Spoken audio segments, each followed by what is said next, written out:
Look, you done said all that. How about this? What? I was muted. Oh, really? I'm just going in. So it is February the 12th. First of all, we don't own the rights to this music. Right. We just jamming off of it. We're jamming off of it. Look, Sola. We'll be trying to do most. You guys, I know y'all wonder why I got this hat on my head. I'm about to get ready to go out into the rain. It's raining. So why he gonna tell all my business? She got a case on the naps. Look, so why he gonna tell all my business, you guys? This is kind of true. I called myself to wash my own hair yesterday because I went to the swim meet for Austin in Columbus, Georgia. And when I tell you, it was hot in the aquatic center. So I called myself to wash my own hair. I blowed it out this morning. Then I said, it's raining. I'm gonna put my old cute little hat on. This is how we're gonna rock it today. Nice. I ain't worn this hat in a little bit. I need to try to straighten up. Let me straighten it up in the house. Papa don't take no mess. All right, so we're a little bit early, you guys. Not really that early, 3 minutes before the top of the hour. This is GodFidence. So tag a friend. We're doing a little bit of a different streaming platform today. We're not doing our normal stuff. The video be going. Right. We're back on StreamYard. So. And by the way, if you have not heard Dr. Dollar on last Wednesday night and yesterday, you owe it to yourself to take a listen to Wednesday night Bible study. I mean, he enlightened us on so much. I mean, he dropped a revelation that I hadn't digested Sunday yet because I'm still trying to digest Wednesday night. But I'm telling you, it's awesome, just awesome. We're live, baby. Are we live? We're live, but we're going at it. Okay. Okay, I have to check in on this side. Hi, Myra. How are you? I just want to say, also, this is a testament to losing love and finding love again.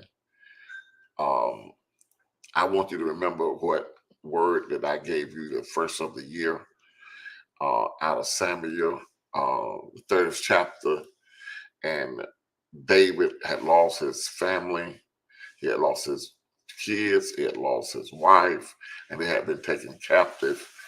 And he asked of the Lord, shall I pursue? What shall I do? And he went through a whole process, and I don't want to go through all that again because I don't want to take time from our guests.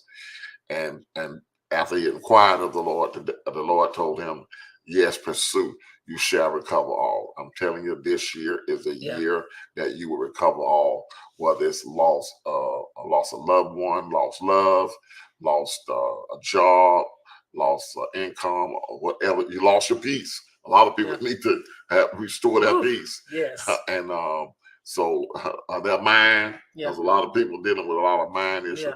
And I just believe that God is a God. I know that he's a God of restoration. Yeah. And this is the year that you will experience being restored. Yeah, I'm so thankful, you guys, that we were just watching a replay of one of our old GodFidence, or I was watching it. I was messing around with StreamYard and didn't realize I could upload old videos, or, hey, let me do quick shout outs. Myra and Vera and Norma Hayes and Teresa and Von Holmes and all the rest of the people that don't post and say they're watching. Welcome to GodFidence. It is Boo. Yep. And Vera and Boo. And so, but I was watching an old replay. I had it kind of posting or playing. And, I can remember, I'm very now sensitive of this new love that God has given to me, having Fuller in my life, because in my first marriage, while I still was in love, we didn't express like I would love to do that now. And so, like when I was watching the video, baby, I was all up on you like this. So I was brand new in love. I was here and looking. I was like, every word he said, y'all. I was like, so I want to return to that. So I'm gonna start coming back to this very close connection. So, but anyway, okay. So we've got a lot of people that have been tagged for today. We've got some special guests, you guys. Some of you do know our guests, and then others that watch us on a weekly basis may not. They're friends, at least one of the individuals, Marlyn, Bishop Marlyn Thomas. And she's her mom was a part of my family for years. She raised Austin from a baby. Then she started watching Paige when they were babies. I mean, like 6 weeks old. And then I've always known her as Lynn. And so I'm going to pop Lynn in really quickly. Let me tell you something. One thing I know about doing, and I've learned this maybe just through my business, about edifying people. Right. Lynn does not require a lot of, edification, although I'm going to do it today because my sister is all that. See, y'all just don't know. The people that are watching, along with their maybe some of their friends and all that, they know. Right. But I'm telling you, I've watched Lynn from just knowing her as Montine's daughter. She's no longer Montine's daughter. She is Bishop Marlyn Thomas. And I'm going to pop her right on in to start out with. Hey. Y'all see how cute she is? Look at hello, family. Hey there. Hey. Look, all that red in the background. She is ready for Valentine. Her heart is open. And then, so as a religious folks say, won't he do it? Yes, he will. And so we're gonna get a chance to chat with. Please forgive me. May I call you Lynn tonight? Yes, you can call me Lynn. It's an informal show, and we really. But I want to acknowledge that we have the bishop coming on as well, and she's a bishop also, and we honor their gifts. But for relationship wise, we're gonna keep formal because they think that a lot of time people think pastors and bishops, apostles, they don't go through nothing. We just always up, and we're always happy, and nothing bothers us. But we live like I do something for Creflo Dollar Ministry it's called Life, and it's exposing them to the behind the scene about how pastor life, what things they go through in life. Right. Yeah. And so what I want to do, and we did not prep Lynn and her fiance. We're gonna get to him, but we're gonna start with Lynn. Okay. Lynn, tell us a little bit about. I see you got the name of your ministry posted. Y'all StreamYard is the bomb. It allows us to do so much more. But tell us, Lynn, a little bit about the ministry. Well, actually, I pastor 2 churches. I have Lifeline Family Worship Center in Fayetteville, Georgia. Been pastoring there for 21 years. Wow. And I launched a second church, which is actually my 3rd church plant. Our second one was in Virginia, and then I turned that over to my spiritual sons and daughters there. And but last year we launched Lifeline Houston. So we just celebrated 1 year at Lifeline Houston in January this past year.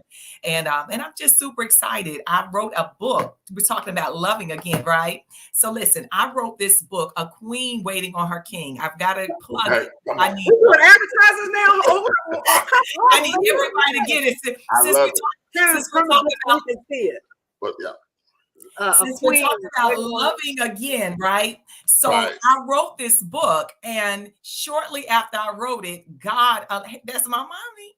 Shortly after I wrote it, God sent my king to find his queen. And they can get this book, and make sure we put it in the chat as well on my website at www.motivationwithdrmarlyn.com. So I am a now newly engaged.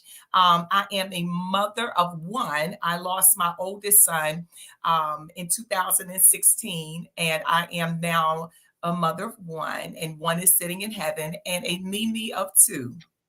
Okay. Well, it's interesting when you talk about losing family. Yeah. It's not the same as losing a child. Is not the same as losing a spouse. A spouse is not the same as losing a parent. All of that. So, Lynn, we're gonna get into a little bit of tea before we bring in Bishop, right? Yes.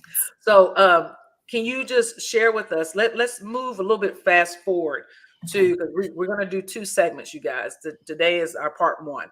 Tell us a little bit about your previous relationship and what has transpired, because on this show, we do have people that are married, people that have gone through divorce, but we get a lot of people, and I run into more people in our age group, whatever that age group is, that have lost a spouse at a young age. Yes. And so let's talk a little bit about your previous marriage and how things kind of transpired there.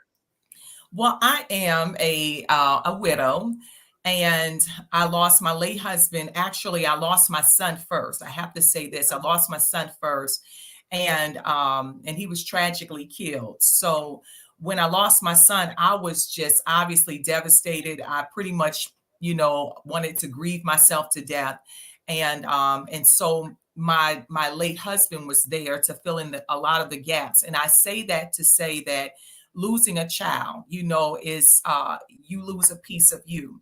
And so Yeah. because I was in that grieving space, I believe it put a lot of burden on my late husband, to have to carry a load because I wasn't always there. I wasn't present in a lot of situations.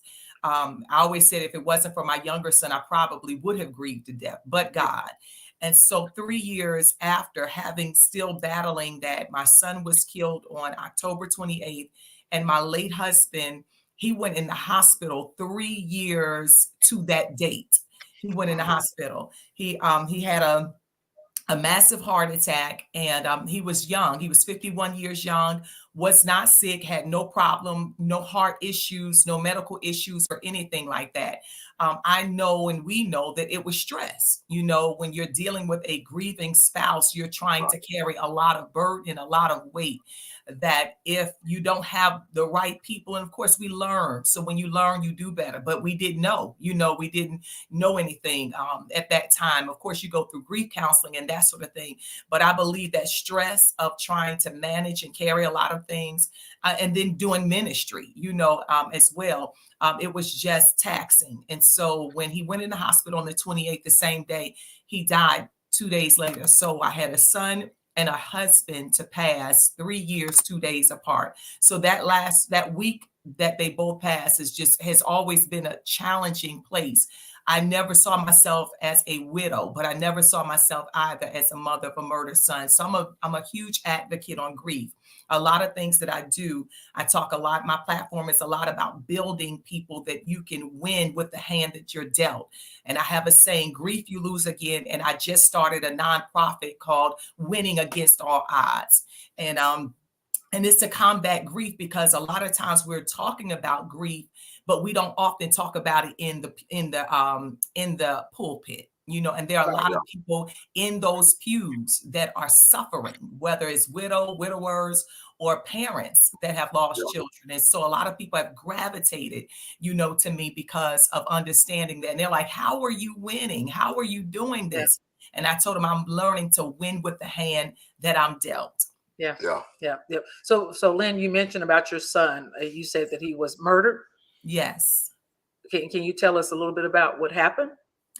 Not necessarily, not to get into too many of the details of it, but he was a great son, great young man. The case was kind of ongoing. The person that they actually pinned, to do it, that person wind up getting arrested for something unrelated, and dying in jail, and so, Right. but basically what happened with that was, from what we know of, is that it involved a young lady, kind of one of those situations. My son had just graduated with his master's degree. My God. I mean, extremely smart young man, and just kind of, trying to be there for too many people. That's how we look at Yeah. it. It just, and somebody set him up. And so Yeah. because Right. it was a case that was technically never really solved, you just have to learn to come with your own resolve as a Right. parent. Yeah. Yeah, Yeah. And that's how it was. thank you for sharing that, Lynn. And I asked that, and I feel like, because I've gone through the tragic death of a spouse that was murdered by a 17-year-old.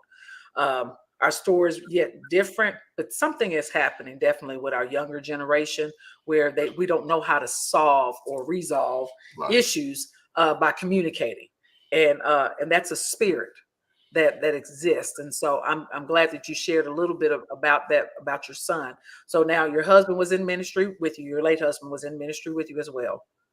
We did. I was always the senior pastor. He wasn't in ministry preaching wise. He was happy just being on the side, being on the side. So Yeah. God has now ushered me into a new season. So I'm marrying a senior pastor. We talk about the dynamics of what that looks like for us. But Right. but my late husband, he wasn't in ministry, but he played a significant role, as an executive pastor, and did everything, behind the scenes, all those wonderful things. And so we did ministry together, but we were not senior pastors, together. Oh, let's see. I think I'm on by myself. Let's see. Okay, we're coming back to you. Okay, I was like, I think I'm on by myself. Yeah, I'm not sure what's happening, but so I am, but you can hear me from the background. Yes, I can hear you. Okay, so we're gonna keep it moving. Okay. Let me kind of change the setup here. But we're gonna go ahead and bring in Bishop Wright, and I'm gonna interview you guys, even though whatever's going. I told Fuller all the time, whenever we're doing GodFidence, something always seems to happen, and I'm just so floored at how the devil is trying to prevent us from having these conversations. But what I'm going to do is we're going to interview you guys from the background, and I'm going to go ahead and pop him in, and I'm going to work on the video on our side. Bishop Wright. Bishop. Hello. Hello, sir. How are you today? All is well. How about yourself? We are doing quite well. We know that you can hear us, and we've already started having a conversation with your fiance. Yes. That's Bishop Esquire. You're always so sharp. Thank you. Told me one time, Bishop, said, "Man, you so clean that you got your own cut, man." Oh my goodness, I got to use that one. Definitely. How you doing, man? All is well. Happy to be here. Thank you for having me. Yes, sir. You are so welcome. So let's get to it. So we're going to talk about, I'm gonna take my hands off the computer and just let us have this conversation. You can see we got our nice little picture up in the background still. So tell us now, Lynn, about this engage or meeting Bishop. Well, no. We want to hear the Bishop about how long he been in ministry, how long how leading up to here, and then bring them together. Okay, come on. All right, come on now. Come on, Bishop. Y'all can tell this is informal. We just don't strip nothing. Well, praise God. Again, thank you for having me. I'm born and raised in Miami, Florida, South Florida my whole life. I've been pastoring the Point 317 now for 25 years. Praise God. Started in 1998. God just kind of gave me a passion for the streets, for outreach, for music, things like that. And so I've been pastoring now for 25 years, and God has been good. He's been faithful. Yes, sir. You are involved in music more than I would know, have known. And tell us a little about that. And you got this song that everybody knows. That was I started out doing music as a teenager, and then God just kind of opened some doors for me. I had a group that I traveled nationally with in the 90s called Times 3. We had a couple of hit songs out.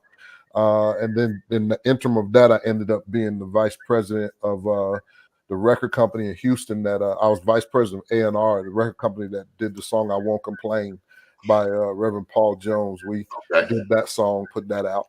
And from there, God just opened a door for me to write for several artists, one being Beverly Crawford. I wrote a song for her and Melvin, her and Melvin sang my song on one of her albums. Written for several artists. I even did a gospel song for an R&B artist on the Jive record label some years ago. Done a lot of things musically. So when it was time to propose, my son has actually been nominated for a Grammy for his production, with Betty Wright.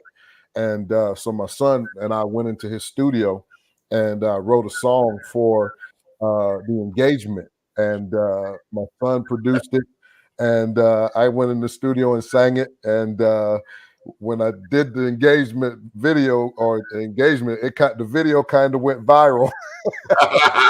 Yep. Yeah, and look, I done posted it on our page. I was over here like, well, hold on, Fuller. I think we got to go back to some engagement music or something.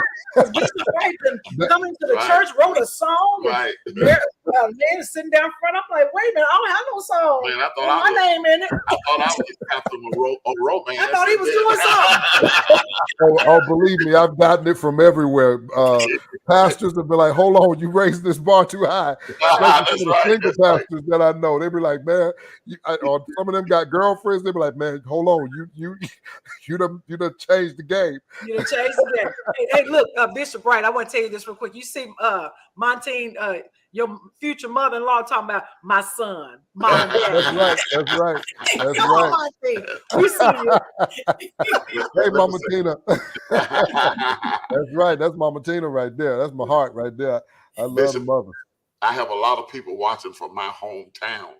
Always very supportive of my hometown. I hadn't lived there in 30 years, but my parents was before they passed, they lived. So I've got a lot of friends and relatives still there. So everybody know that Bishop has been to Griffin, Georgia, the capital of the USA. Bishop Wright, I have been to Griffin, Georgia. Yes, I have. A couple of times, actually. Really? You remember who you was there with?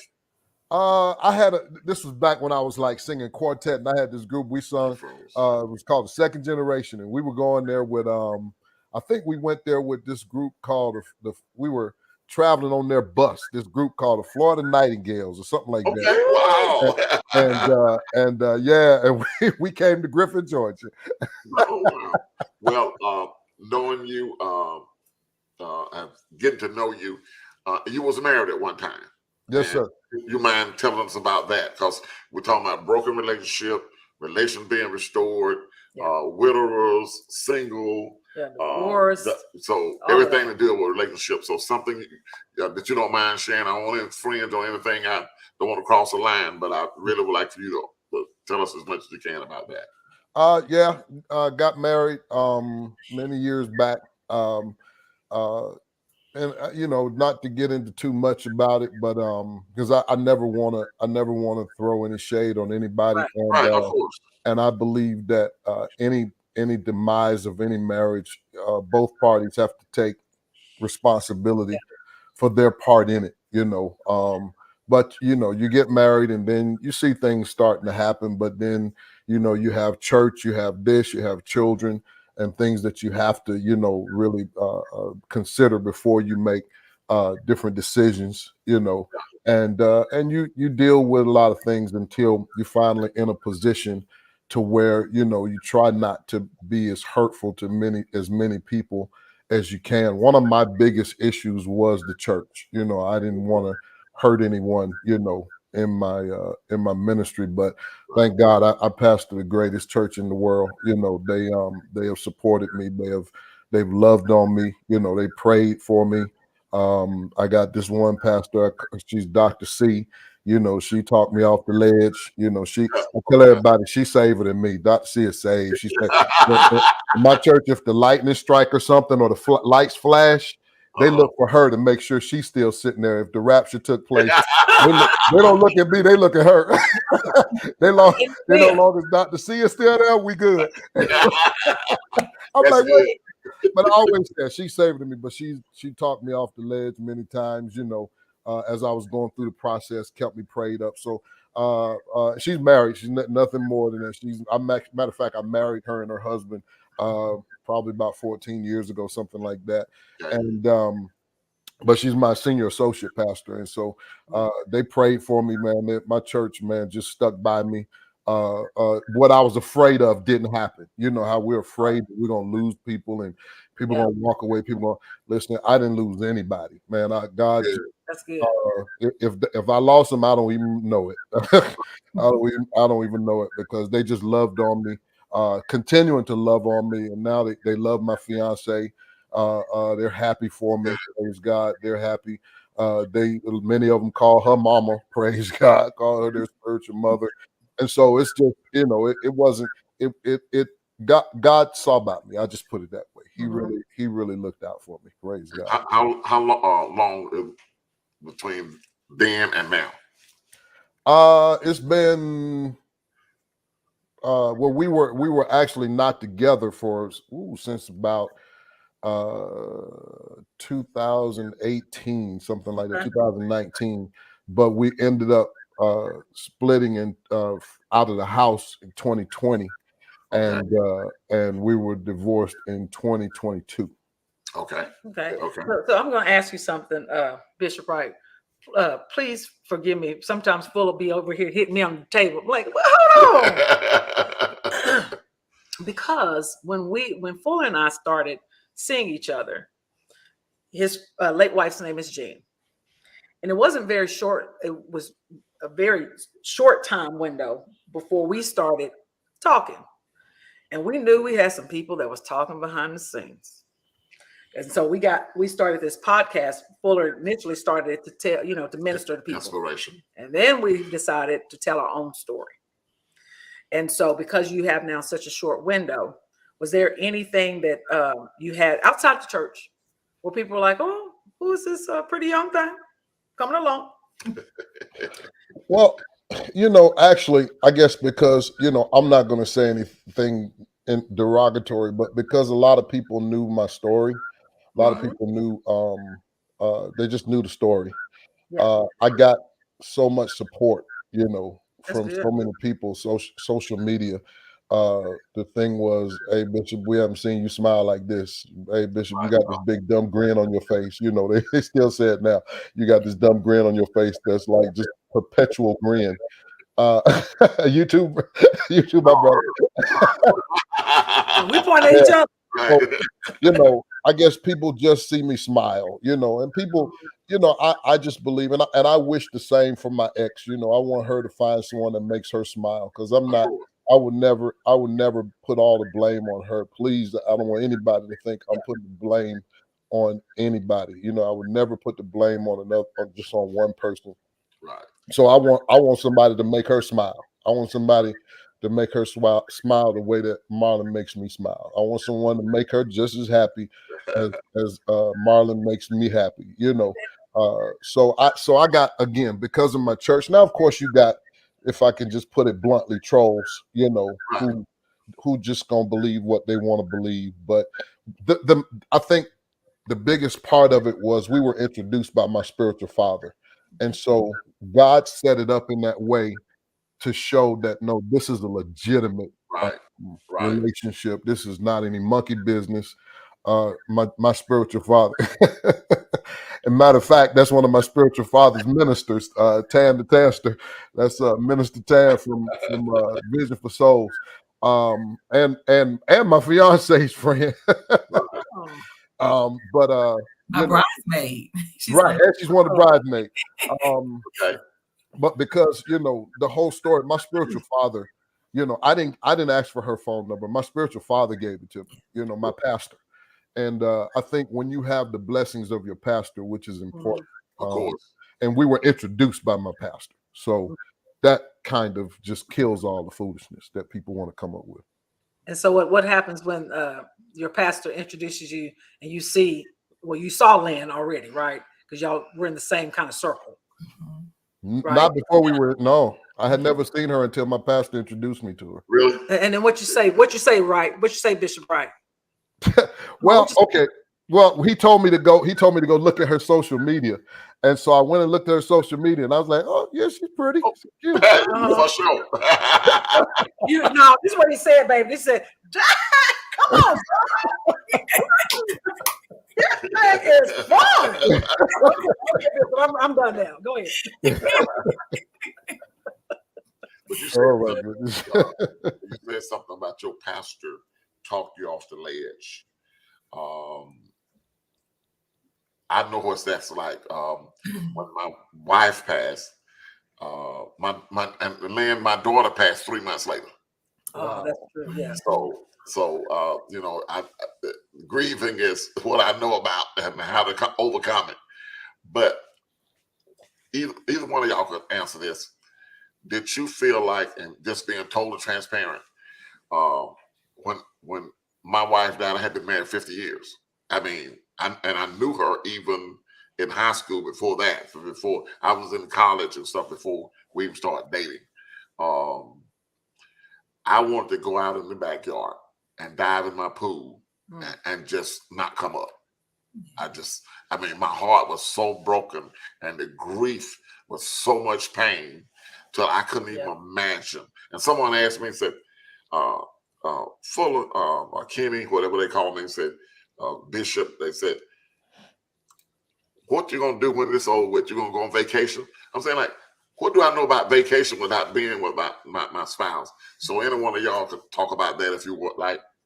Yeah, I think I can answer that. I know exactly how you felt.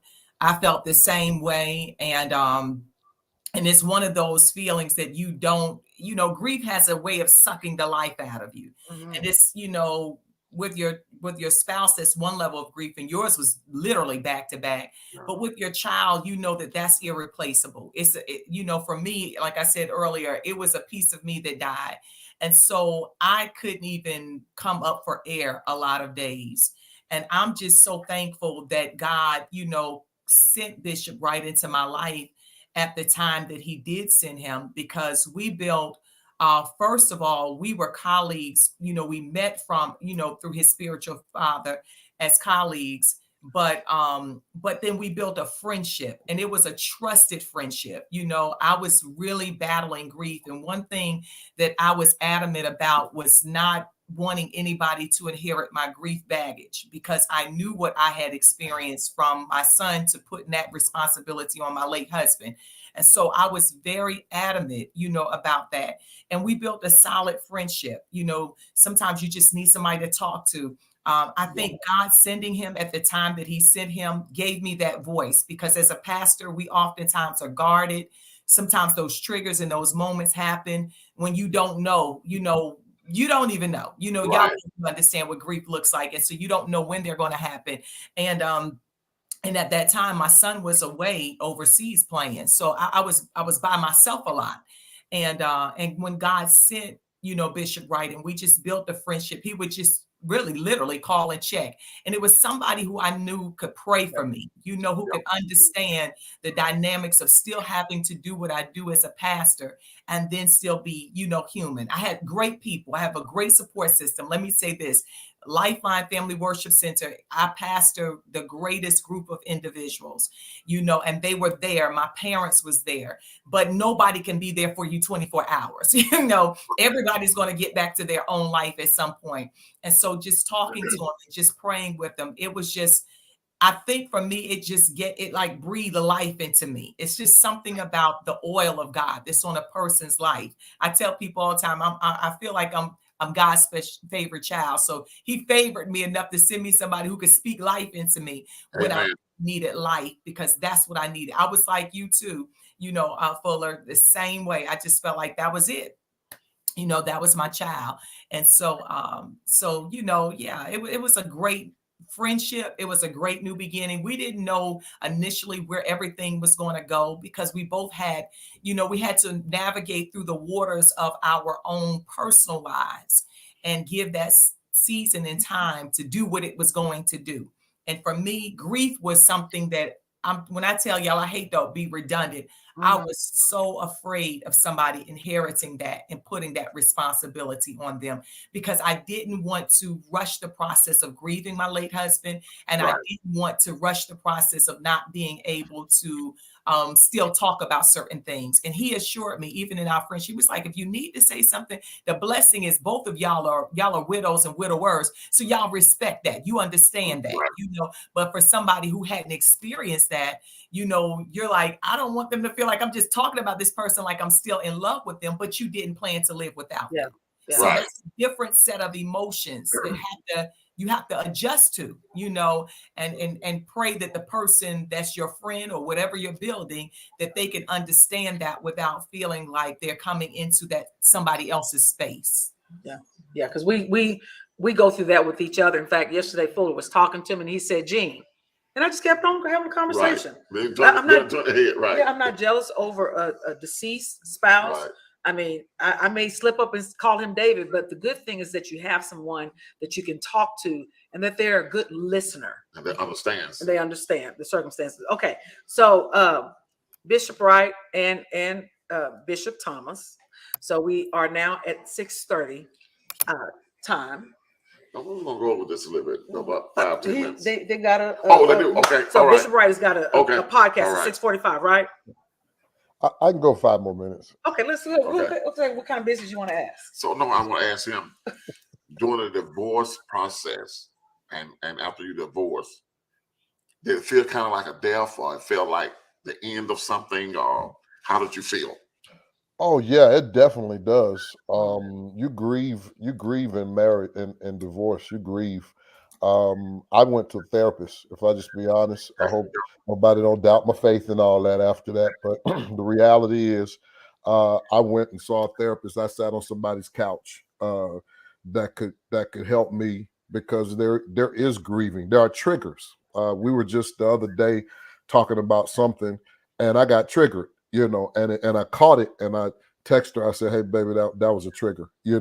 My attitude shifted about something, and I knew it was a trigger for something that had happened before.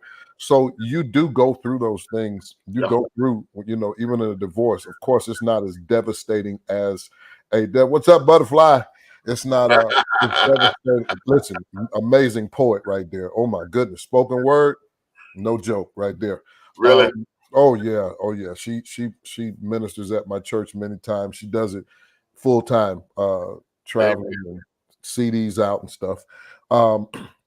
But you have these triggers, because it's different. Of course, it's not like grieving the death of a spouse, but it is, you do grieve. And so, for instance, when I went to therapy, one of the things that the therapist diagnosed me with something I'd never heard of, but it made sense.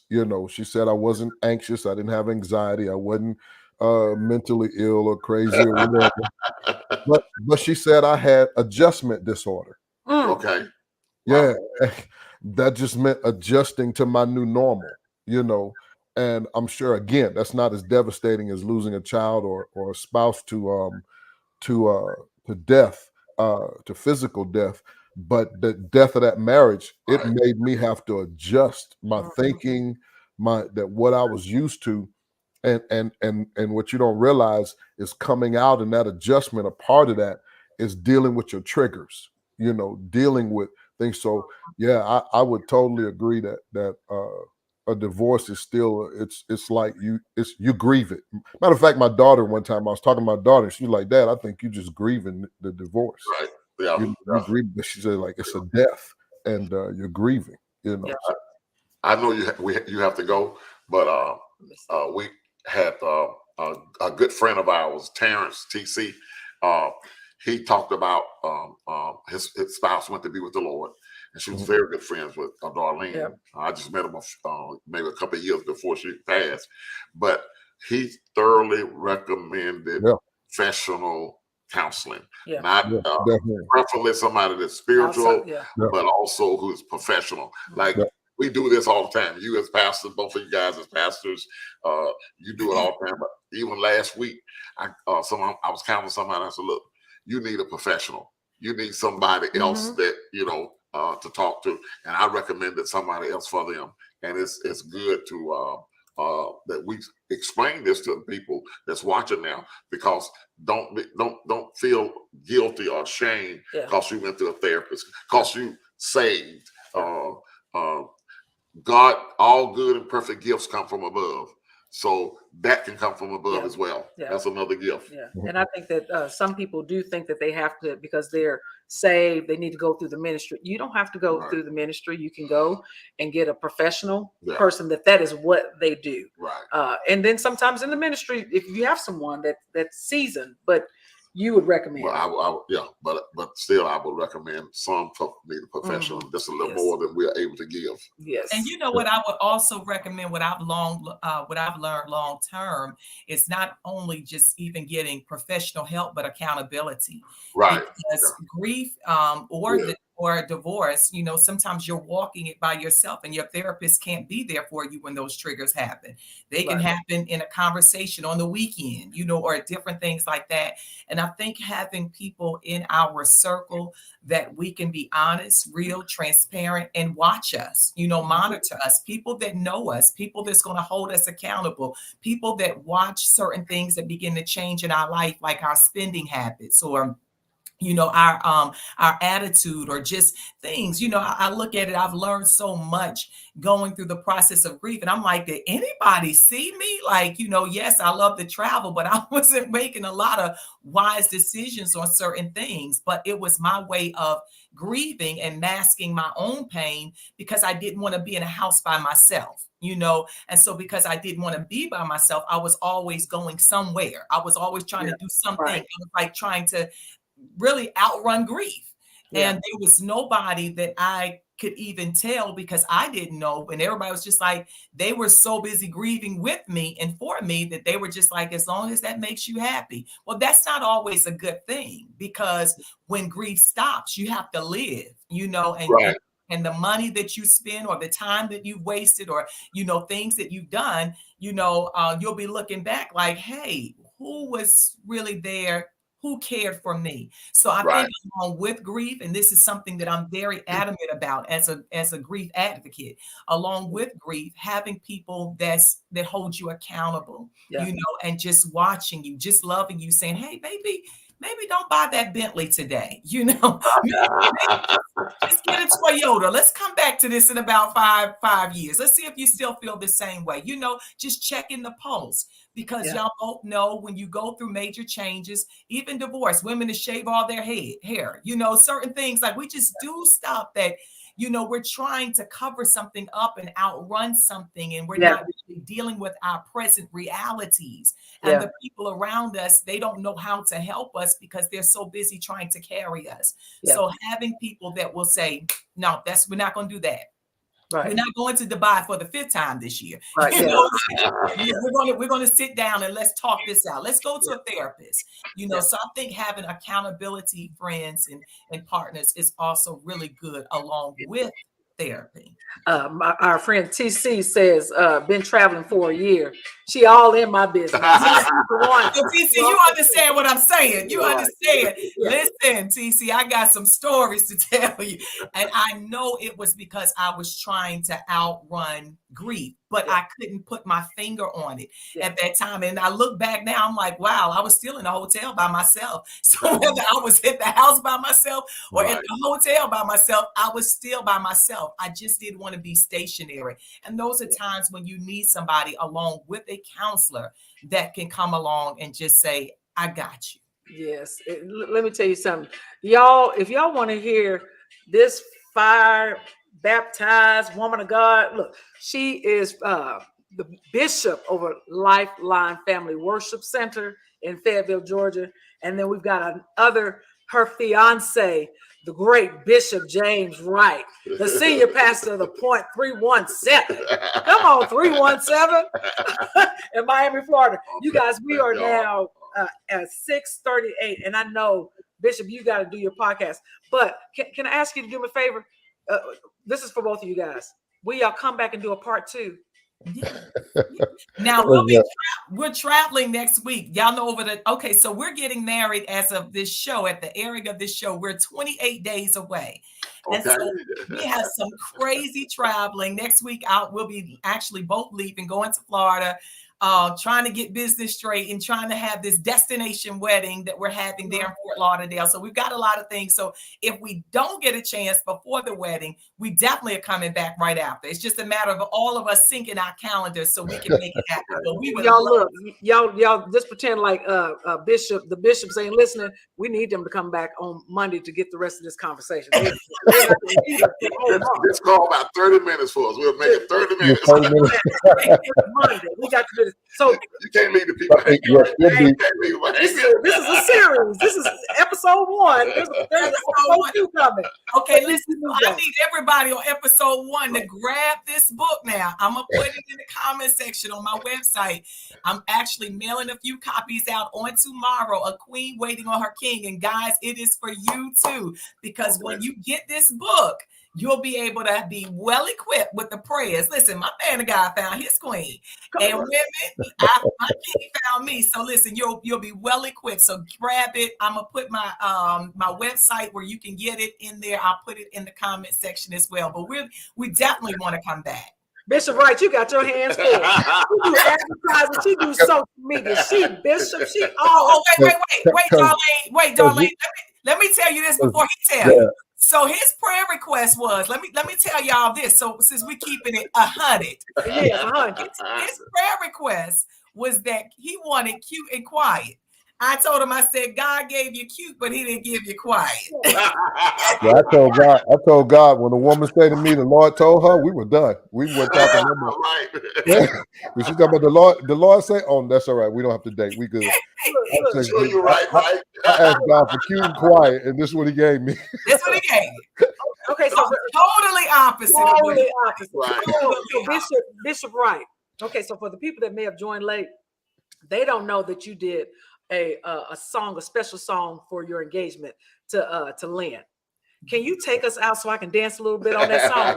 Come on, can I get just a little bit of it? We dancing out on that song. Come on. Just one part. Marlyn, will you marry me? Will you be my wife? Will you marry me?